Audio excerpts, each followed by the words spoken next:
Well, hopefully third time's the charm. I ended up picking up the Dark Series Discovery set from Nutty Aunt Boutiques. They're an indie company ran out of Pennsylvania by Frances, also known as Francie PR, and came in this nice little container. And she also threw in a 20 ml Harvest Glow for me to try. I'm going to start off with Harvest Glow.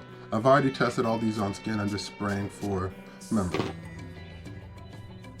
And Harvest Glow, this right here is a vanilla chai latte with a sprinkle of pumpkin spices. And then you get like a nice marshmallow note to it. Almost similar to like a roasted marshmallow or like a toasted marshmallow that you get like if you're making s'mores or holding a marshmallow over a fire. So that combination of a vanilla chai with some pumpkin spice and a little bit of marshmallow to it with the sweetness makes it very great. To me, this is a 10 out of 10. If this time with the drink, I would drink this right now. I'm gonna talk about one of my favorites right now, and that's tobacco Poudre. Right here. This right here is a dark, rich tobacco with a nice hint of iris to it. To me, this is Dior Homme Parfum with a little bit of tobacco note added to it.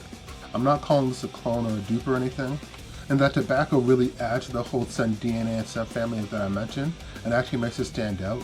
Kind of makes it more sophisticated in a way. And then there's a leather note in this that actually comes through at the very end when this starts to dry down. The leather comes in very smooth actually, kind of drawing you when you first notice it, definitely when this transitions. This is dark and a little mysterious with a nice sweet side to it. This right here is definitely full bottle worthy for me in my opinion, and I will be upgrading this in the very near future. And this what I right now have is leather bound. Right now this is a very good realistic leather to me. Honestly to me this smells like a brand new like leather wallet or like a purse. You just get straight it doesn't come off very animalic. It definitely comes off like a fashion kind of leather. It's not really like a leather that you get like a leather jacket or like leather seats in a car. And then there's something kind of oddly sweet to this and cold once it starts to dry down.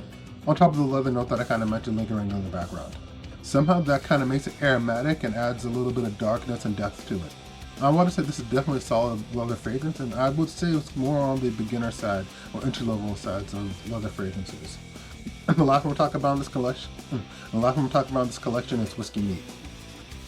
This right here opens up like a brand new bottle of Jim Beam whiskey. Very addictive, gotta be careful with this. Especially on skin, this comes off a little bit more boozy than it does on paper. And on my skin, this came out a little bit more dark, a little bit more richer. Kind of got more of the woodsy notes than you kind of do on paper. The woodsy notes kind of feel like it's drawn from the barrel that like the whiskey was aging in. Very nice transition where during the beginning, like, wow, this is boozy.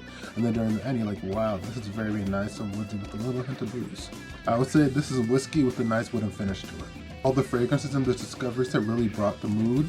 Kind of fit the whole vibe of being dark all their own way. Even Harvest Glow actually fits in my opinion too in this whole discovery set. Kind of add a little bit of warmth to all the dark and mysterious and kind of adds a little spice to it. If you like fragrances that lean cozy, dark, a little boozy, leathery, or hell, a little eerie, definitely check out this discovery set. And if you aren't following Nutty Aunt Boutique or Frances, you should.